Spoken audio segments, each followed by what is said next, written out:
Nowadays, we learn all along our lives. Lifelong learning is present, is here.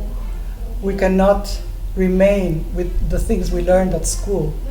We have to go on learning because our present year and time requests that we learn more.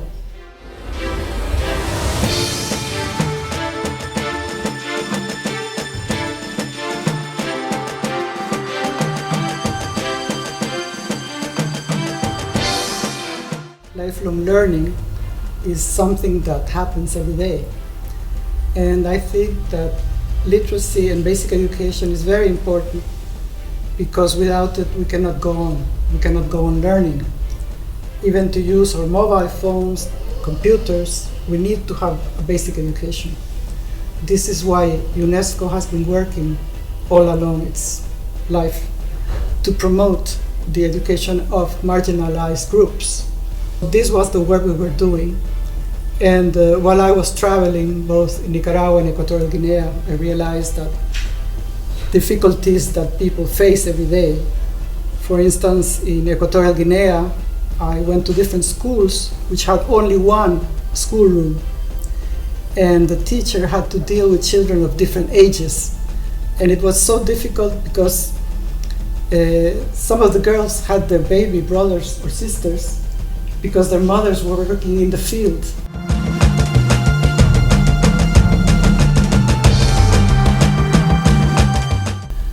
Now in Nicaragua it was different because people all use Spanish, but there the problem was that the roads were very bad and sometimes people had to go walking for many miles, and this is why many youngsters and adults could not go to school when they had to.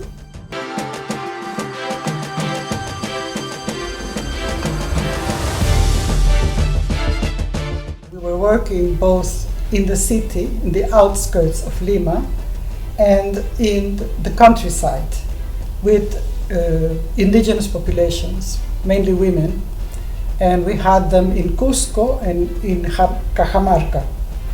And we traveled all over the country to visit these programs and to help with the discussions with linguists and other specialists of language, because the original idea was to teach them in the mother tongue. But many of these adults wanted to go immediately into the official Spanish language because this way they could work immediately and profit from the administrative bureaucracy with the Spanish language.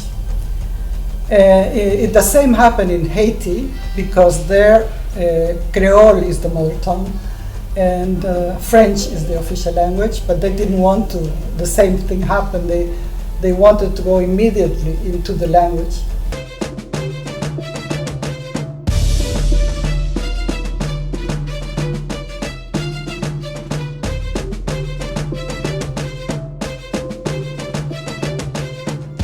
Another program I had was the coordination of the network of schools.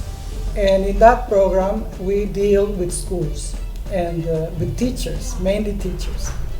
And I was surprised how the different methods that were used, the different problems that teachers faced. So I think it's very important that we promote teacher education.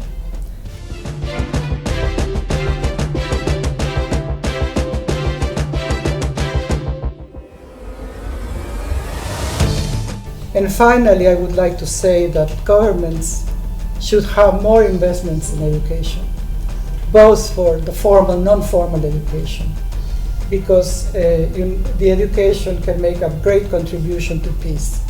And this, I think, is one of the human rights that we always forget, that all human beings have the right to education. Thank you very much.